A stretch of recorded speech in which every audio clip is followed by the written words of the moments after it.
બાયોટેકનોલોજીના સિદ્ધાંતો. આપણે કાલે આ અડધો પોઈન્ટ જે ભણી લીધો હતો અને આજે પછીનો જે ટોપિક છે એ વિશે ભણીશું કે બાયોટેકનોલોજીના સિદ્ધાંતો છે એમાં જ આપણે ભણવાનું છે. એમાં સાલ્મોનેલા ટાઇફ્યુન્યુરિયા એનું જે ક્લોનિંગ છે એના વિશે આપણે આખી પ્રોસેસ છે એ આજે ભણીશું. કાલે તમે જે ભણ્યા હતા જનીન ઇજનેરી વિદ્યા અને બીજું હતું જૈવ પ્રક્રિયા ઇજનેરી વિદ્યા, જેમાં આપણે જનીન ઇજનેરી વિદ્યામાં જોયું હતું કે ડીએનએ અને આરએનએના રસાયણમાં કોઈ ફેરફારો પ્રેરી અને યજમાન સજીવમાં એનો પ્રવેશ કરાવી અને યજમાન સજીવના બાહ્ય સ્વરૂપમાં ફેરફારો પ્રેરવામાં આવતા હતા, જેને કહેવાતું હતું જનીન ઇજનેરી વિદ્યા. અને જૈવ પ્રક્રિયા ઇજનેરી વિદ્યા જેમાં હતું કે સુકોષ કેન્દ્રીય કોષો અથવા તો ઇચ્છિત સૂક્ષ્મ જીવોની જાળવણી કરી અને તેની વૃદ્ધિ કરાવી અને વધુ માત્રામાં બાયોટેકનોલોજીકલ નિપજો જેવી કે એન્ટીબાયોટિક્સ, રસીઓ અને ઉત્સેચકો વગેરેનું નિર્માણ કરવામાં આવે છે. હવે જનીન ઇજનેરી વિદ્યા એમાં આગળ આપણે જોયું હતું રીકોમ્બિનેટ ડીએનએ એટલે કે પુનઃસંયોજિત ડીએનએ, એના વિશે આપણે જોયું હતું. અને પુનઃસંયોજિત ડીએનએ છે અને બીજું કહેવાય છે રીકોમ્બિનેટ ડીએનએ, આરડીએનએ પણ તમે કહી શકો છો. હવે આજે આપણે જોશું કે ક્લોનિંગની આખી પ્રોસેસ જે કાલે મેં તમને સમજાવી હતી ઇન્સ્યુલિન વાળી. બુક પણ અત્યારે જોડે જ રાખજો કારણ કે લીટી ટુ લીટી હું તમને સમજાવીશ.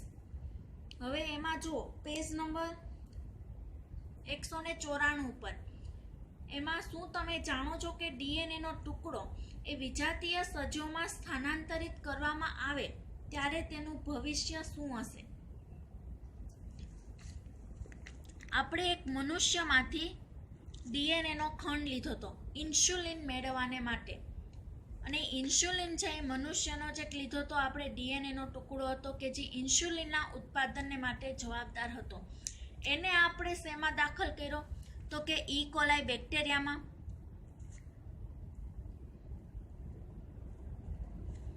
તો અહીંયા તમે જુઓ બંને જાતિ તો અલગ અલગ છે જ પણ એની સૃષ્ટિ પણ અલગ અલગ છે. જે તમે 5 સૃષ્ટિ વર્ગીકરણ ભણી ગયા કે વિહિક્ટરે 5 સૃષ્ટિ વર્ગીકરણ આપ્યું, જેમાં તમે જુઓ તો મનુષ્ય છે એ તો પ્રાણી સૃષ્ટિ સમુદાયનું પ્રાણી છે,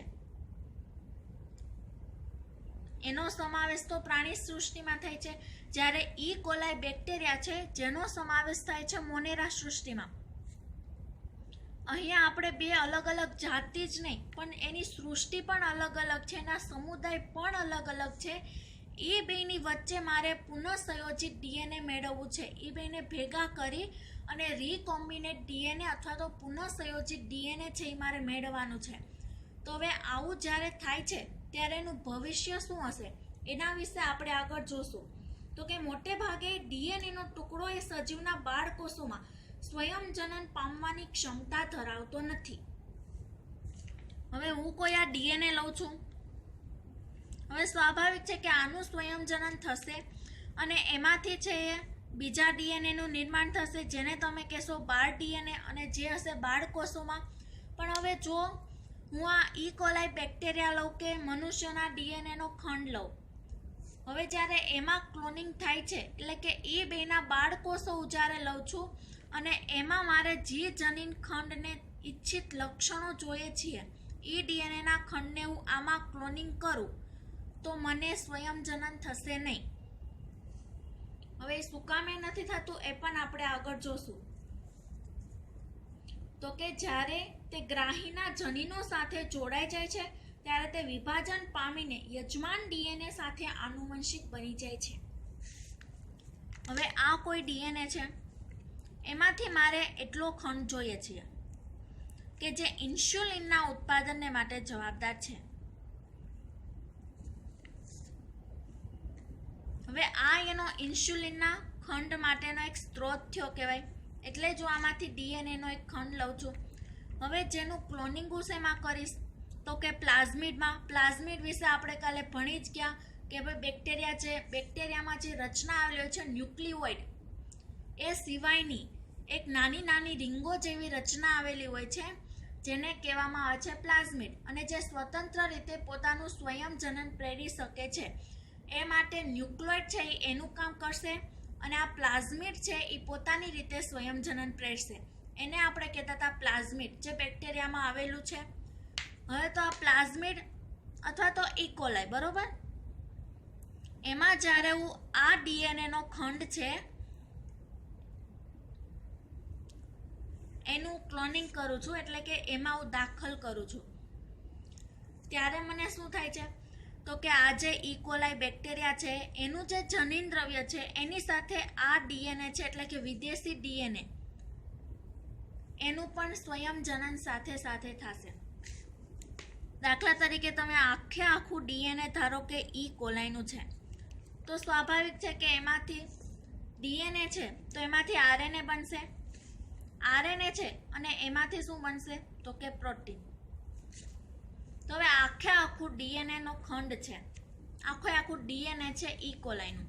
હવે એમાં હું મનુષ્યમાંથી ઇન્સ્યુલિનનો જે ખંડ આવેલો છે એટલે કે ડીએનએ નો જે ખંડ છે એ મેં ઇકોલાઈમાં આપ્યો, ઇકોલાઈમાં દાખલ કર્યો. તો જેને પરિણામે તમે ડીએનએ છે એ કંઈક આવું બનશે. આવું ઘાટું કરું છું એટલે કે એ શું છે તો કે મેં ઇન્સ્યુલિનનો જે ખંડ ઇકોલાઈમાં દાખલ કરેલો છે એ ખંડ અહીંયા દર્શાવેલો છે. તો સ્વાભાવિક છે કે ઇકોલાઈ છે એ વિદેશી ડીએનએ ને પણ પોતાનું સમજી અને સાથે સાથે એનું પણ સ્વયંજનન થશે, એટલે કે આમાંથી બનશે એમઆરએનએ. હવે આ ઘાટો પોર્શન છે એ ઇન્સ્યુલિનના ઉત્પાદન માટે જવાબદાર હશે એમઆરએનએમાં. હવે એમાંથી બનશે પ્રોટીન. હવે અહીંયા જે મને પ્રોટીન મળ્યું એ કોણ છે તો કે ઇન્સ્યુલિન. અને પછી જ્યારે એને યજમાનમાં દાખલ કરવામાં આવે છે એટલે કે આ ઇન્સ્યુલિનને, ત્યારે હવે એની સાથે આનુવંશિક બની જશે એના ડીએનએની સાથે. પણ આ વિદેશી ડીએનએનો ટુકડો એ રંગસૂત્રોનું એક ભાગ બની જાય છે જેની પાસે સ્વયંજનનની ક્ષમતા હોય છે. કારણ કે આ તો જ શક્ય બન્યું ને જો આની પાસે સ્વયંજનન કરવાની ક્ષમતા હોય. અને દર 20 મિનિટે ઇકોલાઈ બેક્ટેરિયા છે એનું સ્વયંજનન થશે, જેને પરિણામે અહીંયા તમને ઇન્સ્યુલિન છે એ મળતું રહેશે. કારણ કે આપણે ઇન્સ્યુલિન મેળવવા માટે જ ડીએનએનો એક ખંડ છે જે ઇન્સ્યુલિનના ઉત્પાદનને માટે જવાબદાર હતો, એને મેં એન્ટર કર્યો ઇકોલાઈ બેક્ટેરિયામાં, જેને પરિણામે એમાં પ્રત્યાંકન થયું અને એમઆરએનએ બન્યો. એમઆરએનએનું ભાષાંતર થયું જેને પરિણામે અમને પ્રોટીન બન્યો અને આ પ્રોટીન છે ઇન્સ્યુલિન. પણ હવે આ વિદેશી આ ક્લોનિંગ કરીએ છીએ એમાં અહીંથી ટુકડો લીધો અને એને ગમે ત્યાં હું આપી દઉં, ઇકોલાઈના બેક્ટેરિયામાં દાખલ કરી દઉં, તો એનું સ્વયંજનન છે એ શક્ય નથી. પરંતુ એ માટે જરૂરી છે કે જ્યાં સ્વયંજનનની ઉત્પત્તિ થતી હોય એ સ્થાને જ મારે આ જે ડીએનએનો ટુકડો હું દાખલ કરું છું એ મારે ત્યાં જ કરવો પડે, તો જ એનું સ્વયંજનન શક્ય છે, બાકી તેનું સ્વયંજનન થશે નહીં. દાખલા તરીકે તમે 6થું ચેપ્ટર છે એમાં ભણી ગયા હતા, એમાં સ્વયંજનન આખું ભણ્યા કે આ મૂળ ડીએનએ છે પિતૃ ડીએનએ, એમાંથી 2 ડીએનએના નિર્માણ થતું હતું, બરોબર, જેને તમે કહેતા હતા સ્વયંજનન. એક પિતૃ ડીએનએમાંથી એક શૃંખલા હતી જે ટેમ્પલેટ તરીકે વર્તી હતી અને એક બીજી શૃંખલા હતી કે જેનું નવું નિર્માણ થતું હતું. તો આ જે જગ્યા છે એને કહેવાય સ્વયંજનનનું ઉત્પત્તિ સ્થાન, કારણ કે સ્વયંજનનની શરૂઆત ત્યાંથી જ થાય છે. અને જેમાં તમે એમ પણ જોયું હતું કે એક શૃંખલા છે એ સતત હશે, જ્યારે બીજી શૃંખલા છે એ તૂટક આવેલી હશે. યાદ ના હોય તો એકવાર ફરીથી એ ચેપ્ટરમાં જોઈ લેજો. તો આવી રીતે સ્વયંજનન શક્ય છે. તો ભાઈ મારે જે ડીએનએનો ખંડ મેં સ્ત્રોતમાંથી લીધેલો છે ગમે તે સજીવમાંથી, એનું મારે ક્લોનિંગ કરવું છે ઇકોલાઈ બેક્ટેરિયામાં, તો એને મારે ક્યાં સ્થાપિત કરવો પડશે તો કે જ્યાં સ્વયંજનનનું ઉત્પત્તિ સ્થાન હશે ત્યાં જ, કારણ કે તો જ સ્વયંજનન છે એ શક્ય બનશે, બાકી સ્વયંજનન થશે નહીં. હવે હું આને આ જે ડીએનએનો ખંડ છે એટલે કે ઇન્સ્યુલિનને ગમે ત્યાં પણ દાખલ કરી દઉં તો એનું સ્વયંજનન છે એ શક્ય બનશે નહીં. અને ક્લોનિંગ એ તમે આગળ એની વ્યાખ્યા મેં તમને કીધી જ હતી કે આપણે કોઈ સજીવ છે ઇકોલાઈ બેક્ટેરિયા છે એમાં જે પણ કાંઈ ડીએનએના ટુકડા નાખ્યા જે પ્રોટીન બનવાને માટે જવાબદાર હતા, કોઈ ઉત્સેચક બનવાને માટે જવાબદાર હતા, જેમાંથી પરિણામે એની ઘણી બધી નકલો તમને પ્રાપ્ત થાય છે, એને કહેવાય છે ક્લોનિંગ. વિદેશી ડીએનએનો ટુકડો યજમાન સજીવમાં આપમેળે સ્વયંજનન અને ગુણન પામી શકે છે, જેને કહેવાય છે ક્લોનિંગ. અથવા તો એમ પણ કહી શકાય કે કોઈ ટેમ્પલેટ ડીએનએની એક સરખી નકલોનું નિર્માણ કરે છે, એવું પણ તમે એને કહી શકો. કૃત્રિમ રીકોમ્બિનેન્ટ ડીએનએ અથવા તો પુનઃસંયોજિત ડીએનએ. આગળ આપણે જોયું કે પુનઃસંયોજિત ડીએનએ એટલે કે શું. હવે કૃત્રિમ રીકોમ્બિનેશનનો અણુ બનાવવાની સૌ પ્રથમ ઘટના બની 1972માં અને 2 વૈજ્ઞાનિકો દ્વારા કરવામાં આવેલી છે. એક તો હતા સ્ટેનલી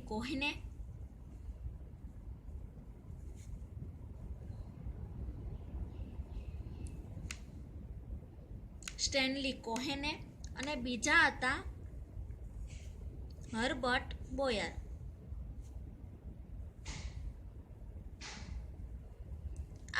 આ પ્રયોગ એને કોના ઉપર કર્યો તો કે સાલ્મોનેલા ટાઇફીમુરિયમ. સાલ્મોનેલા ટાઇફી આ તમે ચેપ્ટર નંબર 8માં ભણી ગયા, એ જ છે સાલ્મોનેલા ટાઇફીમુરિયમ, જે તમે 8મા ચેપ્ટરમાં ભણી ગયા રોગવાળા સજીવમાં કે સાલ્મોનેલા ટાઇફી છે એ કોના માટે જવાબદાર છે તો કે ટાઇફોઇડને માટે. એના લક્ષણોને એ બધું તમે જોઈએ. તો આ 1972માં સ્ટેનલી કોહન અને હર્બર્ટ બોયરે સૌ પ્રથમ સાલ્મોનેલા ટાઇફીમુરિયમ પર પ્રયોગો કર્યા અને રીકોમ્બિનેટ ડીએનએ મેળવ્યું. એમાં એને સૌપ્રથમ શું કર્યું તો કે સાલ્મોનેલા ટાઇફીમુરિયમ છે એનું પ્લાઝમિડ લીધું અને એ પ્લાઝમિડની હારે એને જોડ્યું એન્ટીબાયોટિક પ્રતિરોધક જનીન.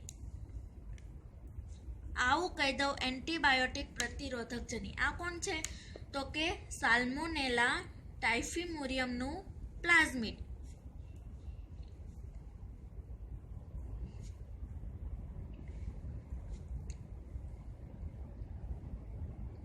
એની સાથે એને આ જે ડીએનએનો ખંડ જોડો, જનીનનો એક ખંડ, એ કોણ છે તો કે એન્ટીબાયોટિક પ્રતિરોધક જનીન.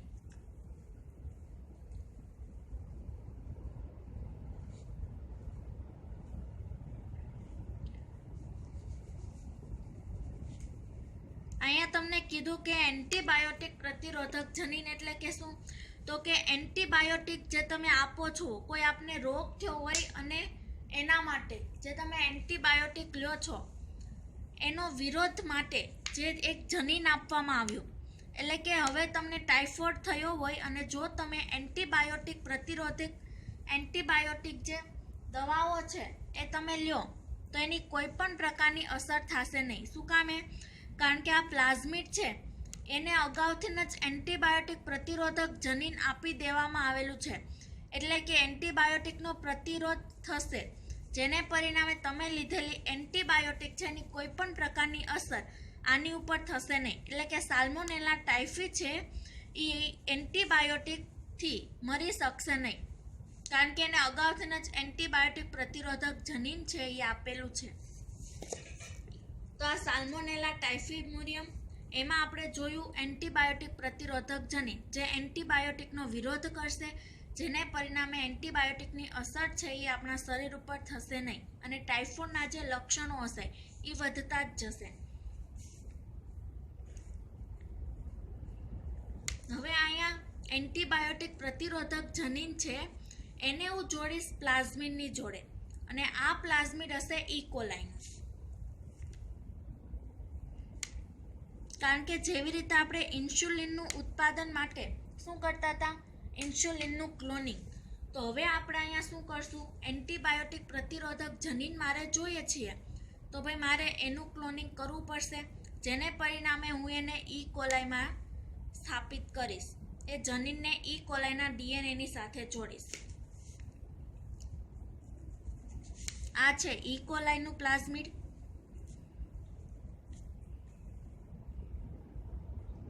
એની સાથે મેં અહીંયા જોડ્યું એન્ટીબાયોટિક પ્રતિરોધક જનીનનું ડીએનએ.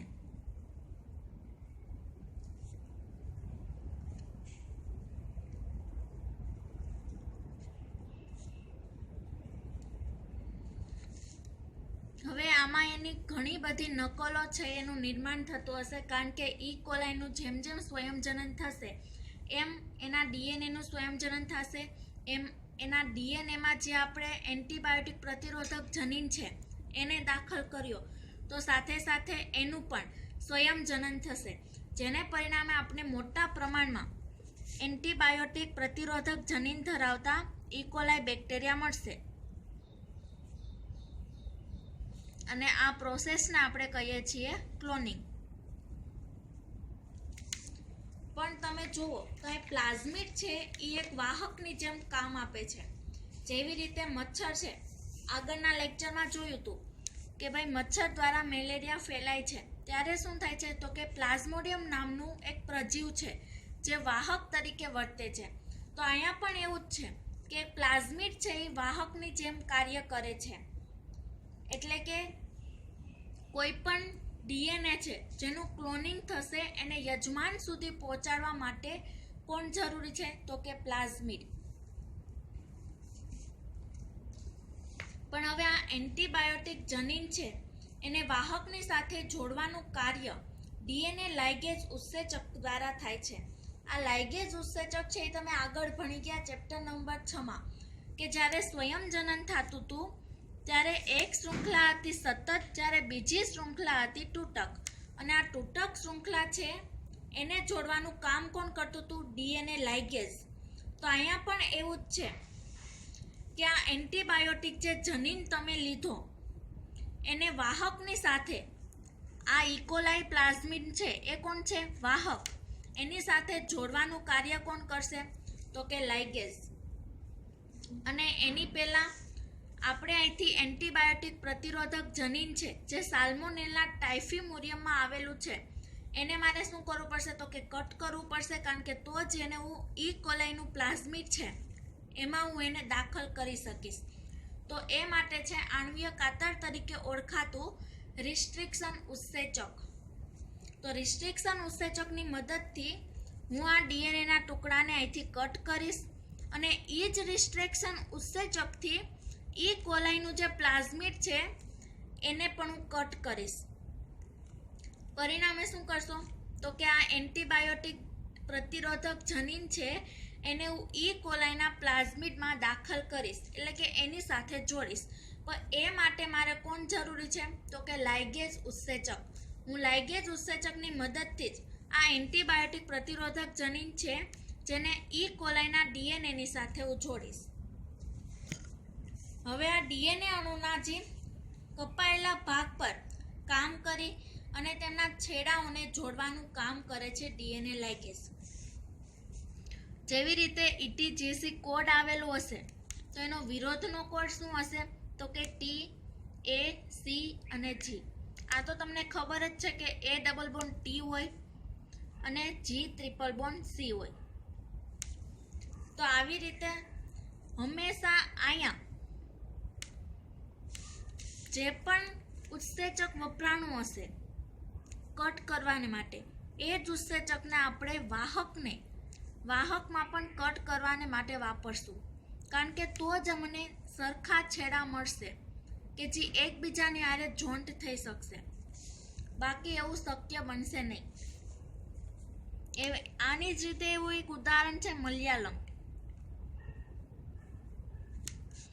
હવે આ શબ્દને તમે અહીંથી વાંચશો તો પણ મલયાલમ જ વચાશે અને ઊંધેથી વાંચશો તો પણ મલયાલમ જ વચાશે. અને હવે હું કટ કરીશ અહીંથી, જેને પરિણામે મને શું મળશે તો કે જેટલું પણ હવે હું અહીંથી કટ કરું છું તો આ છેડો અને આ છેડો એ બેયની એકબીજાની હારે જોડાવાની શક્યતાઓ છે એ એટલી ને એટલી જ છે. માટે જ આપણે શું કરીએ છીએ તો કે એક જ પ્રકારનો ઉત્સેચક છે એ વાપરીએ છીએ, જેને પરિણામે એક જ પ્રકારના છેડાઓનું નિર્માણ કરશે. દાખલા તરીકે અહીંયા મેં એક જ ઉત્સેચક વાપર્યો તો આ છેડો અને આ છેડો એ બંને એકબીજાની સાથે જોડાવાની શક્યતાઓ ધરાવશે. એટલે જ અહીંયા હું એક જ ઉત્સેચક વાપરીશ. અને આ રિસ્ટ્રિક્શન ઉત્સેચક છે એના પણ બે પ્રકાર છે, એન્ડોન્યુક્લિયસ અને એક્ઝોન્યુક્લિયસ. એ આપણે આગળ એના વિશે ભણીશું જ. તો આવી રીતે એક નવા સ્વયં પ્રતિકૃતિ બનાવવાવાળા વલયાકાર ડીએનએનું ઇન વિટ્રો નિર્માણ થાય છે. હવે તમને એ શબ્દ કીધો કે ઇન વિટ્રો. આપણે જ્યાં એન્ટીબાયોટિક પ્રતિરોધક જનીન બનાવ્યું એને કીધું કે ઇન વિટ્રો ડીએનએ, એટલે કે બેક્ટેરિયા છે એના શરીરની અંદર જ એ નિર્માણ થાય છે. કારણ કે ડીએનએ છે એ તો ક્યાં આવેલો છે? કોષના કોષ કેન્દ્રમાં. એટલે આને શું કીધું? In vitro DNA. એટલે કે બેક્ટેરિયાના શરીરની અંદર જ એનું નિર્માણ થાય છે. હવે જ્યારે તે નવા યજમાન ડીએનએ પોલિમરેઝ ઉત્સેચકનો ઉપયોગ કરીને પ્રતિકૃતિઓ બનાવવા લાગે છે. સ્વયંજનન છે એના માટે જવાબદાર ઉત્સેચક જો કોઈ હોય તો એ છે ડીએનએ પોલિમરેઝ. કારણ કે તો જ સ્વયંજનન શક્ય બનશે, અને જો સ્વયંજનન શક્ય બનશે તો જ પ્રતિકૃતિઓ છે એ બનશે. એટલે કે એના જેવી નકલો છે એ બનતી હશે. તો આમ ઇકોલાઈમાં એન્ટીબાયોટિક અવરોધક જનીનની અનેક નકલો બનવાની ક્ષમતાને ઇકોલાઈમાં એન્ટીબાયોટિક જનીનનું ક્લોનિંગ કહેવાય છે. એ તો ખબર પડી જ ગઈ કે સાલ્મોનેલા ટાઇફિમુરિયમ પ્લાઝ્મિડ છે એમાં મેં શું કર્યું? એન્ટીબાયોટિક પ્રતિરોધક જનીનને દાખલ કર્યું પહેલાં તો. પછી મારે એન્ટીબાયોટિક પ્રતિરોધક જનીન જ જોઈએ છીએ એટલે હું એનું ક્લોનિંગ કરાવીશ. મેં ક્લોનિંગ કરાવ્યું ઈ કોલાઈ બેક્ટેરિયામાં, જેમાં મને અનેક નકલો પ્રાપ્ત થઈ. અને એ નકલો છે એ એન્ટીબાયોટિક પ્રતિરોધક જનીન ધરાવતી હશે. આને કહેવાય ક્લોનિંગ. હવે આખું જનીન ઇન્જિનિયરિંગ વિદ્યામાં તમે જોયું તો આ જે ક્લોનિંગ અને રીકોમ્બિનેટ ડીએનએ બનવાની જે પ્રોસેસ છે એ માટે પહેલાં તો 3 શરતો જરૂરી છે કે જનીન પરિવર્તિત સજીવો છે કેવી રીતે બનાવી શકાય. જનીન ઇન્જિનિયરિંગ વિદ્યાથી જનીન પરિવર્તિત સજીવો એટલે કે જીએમઓ. હવે આ જાતિ છે એને મારે કેવી રીતે બનાવી શકાય?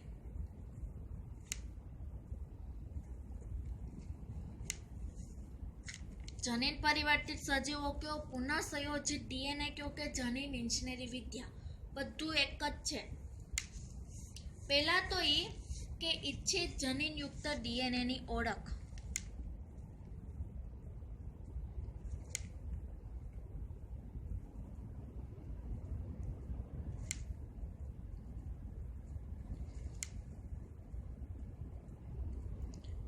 મારે ક્યાં લક્ષણો જોઈએ છીએ? પહેલાં તો મારે એને ઓળખવા પડશે. દાખલા તરીકે જો મારે ઇન્સ્યુલિન જોતું હોય તો ઇન્સ્યુલિન છે એને જ મેળવીશ ડીએનએના ખંડમાંથી. પછી દાખલા તરીકે જો મારે મેલેલિન ઉપર કાર્ય કરવું હશે તો મેલેલિનના ઉત્પાદન માટે અથવા તો એના જનીનને નિયંત્રિત કરતો જે ડીએનએનો ખંડ હશે હું એના ઉપર જ કામ કરીશ. એટલે કે એના ઉપર જ રિસ્ટ્રિક્શન ઉત્સેચક છે એ કામ કરશે, એને જ કટ કરશે. તો સૌ પ્રથમ તો મારે ઇચ્છિત જનીનયુક્ત ડીએનએની ઓળખ. મારે ક્યાં લક્ષણો જોઈએ છીએ, મારે કયો ડીએનએનો ખંડ જોઈએ છે, પહેલાં તો એની ઓળખ કરવાની. પછી બીજું છે ઓળખ પામેલ ડીએનએનો યજમાનમાં પ્રવેશ. ઓળખ પામેલ ડીએનએનો યજમાનમાં પ્રવેશ.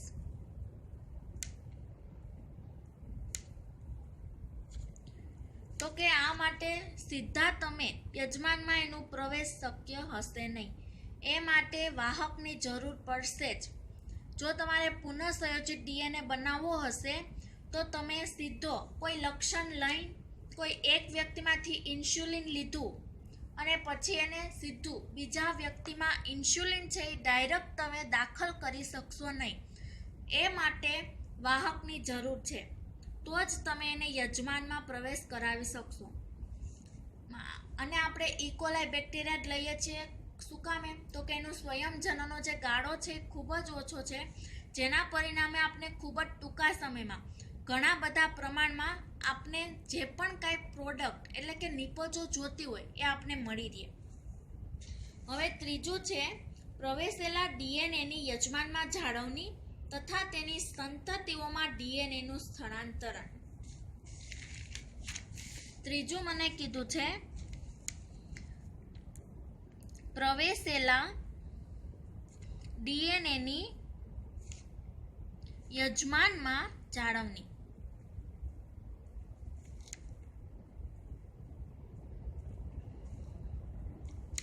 જો આ પ્રવેશેલા ડીએનએની યજમાનમાં જાળવણી રહેશે તો જ એની સંતતિમાં ઉતરી આવશે, બાકી સંતતિમાં ઉતરી આવવાની કોઈ શક્યતા નથી. જો એના પિતૃમાં એ લક્ષણો સ્થાયી રહેશે તો જ એની સંતતિમાં એ ઉતરી આવશે, બાકી આ લક્ષણો છે એ સંતતિમાં ઉતરી આવવાની કોઈ શક્યતાઓ નથી.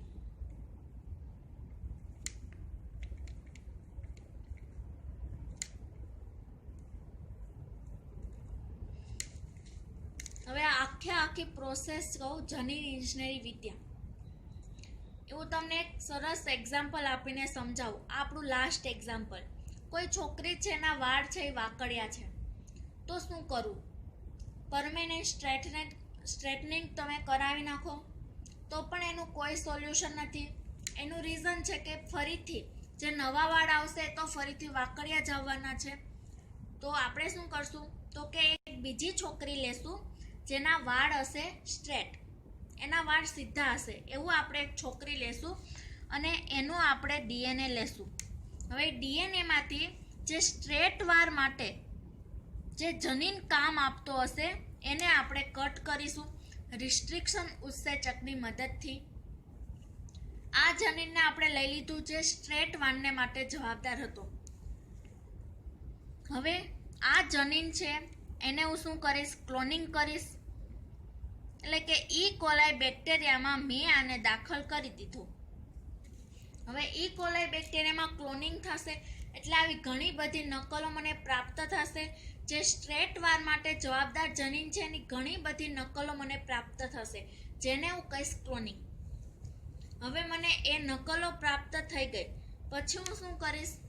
તો કે એની યજમાનમાં દાખલ કરીશ. એટલે કે જે છોકરીના વાળ વાકડિયા હતા એ છોકરીમાં હું આ જનીન છે એને દાખલ કરી દઈશ, જે સ્ટ્રેટ વાળનું જનીન હતું એ. હવે વાકડિયા વાળવાળી જે છોકરી છે એટલે કે યજમાન, એની પાસે હવે સ્ટ્રેટ વાળ માટેનું જનીન આવી ગયું. હવે આ જનીન એનામાં છે એટલે પૂરી શક્યતા છે કે એની સંતતિમાં પણ આ ડીએનએનું સ્થળાંતર થશે, જેને પરિણામે એની સંતતિ હશે એના વાળ પણ કેવા હશે? તો કે સ્ટ્રેટ. કોઈને કાંઈ ના સમજાતું હોય ગમે ત્યારે તો મને મેસેજ થ્રુ કે ગમે ત્યારે મને પૂછી લેજો.